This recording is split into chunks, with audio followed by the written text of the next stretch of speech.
আসসালামু আলাইকুম। আপনারা সবাই কেমন আছেন? আশা করি ভালো আছেন। সৌমি শর্মা চ্যানেলে নতুন আরেকটি ভিডিও নিয়ে হাজির হয়েছি। আর ভিডিও শুরু করার আগে একটা কথা বলি, যদি আমার ভিডিও ভালো লাগে তাহলে একটা লাইক আর কমেন্ট করে আমার চ্যানেলটি সাবস্ক্রাইব করে পাশে থাকবেন। সকাল সকাল উঠে দেখি বৃষ্টি পড়তেছিল, আর আমার নানু এদিকে মুরগি করতেছিল। ভাত হয়ে গিয়েছে। এদিকে আমার আম্মু মুরগির মাংস দিয়ে মুগের ডাল রান্না করবে, কষাচ্ছে মুরগির মাংস, মুগের ডাল দিয়ে দিল, তারপর পানি দিবে। এদিকে আমি গোসল করতে গেলাম, গোসল করে এসে ভাত বেড়ে দিল আম্মু। অনেক কিছুই রান্না হয়েছিল, শসা, লেবু, করলা ভাজি রান্না হয়েছিল, আর একটা শাক ছিল, আর মুগের ডাল। আম্মুর হাতে মুগের ডাল মজাই হয়েছিল।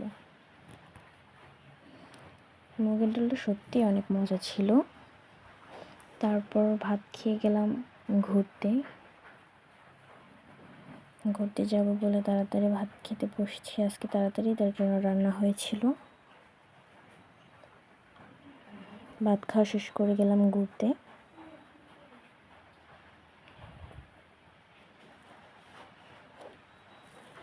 যে একটু হালকা ভিডিও করলাম আপনাদের মাঝে শেয়ার করব। তার জন্য ঘুরে এসে দেখে আপু চিকেন ফ্রাই বানিয়েছে, তাই খেলাম।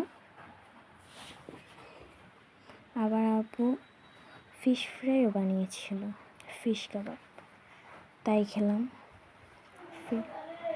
ফিশ কাবাব বানিয়েছিল, অনেক মজাই হয়েছিল। ফিশ কাবাব খেয়ে বসলাম ট্রেনিং ভিডিও বানাইতে। নুন দিলাম, তারপর 1 চামচ হলুদ দিলাম। ট্রেনিং ভিডিও বানিয়েছি, ভালো হয়নি, কিন্তু আপনাদের মাঝে শেয়ার করলাম। পরের ভিডিওতে দেখা হবে। সবাই ভালো থাকবেন। আল্লাহ হাফেজ।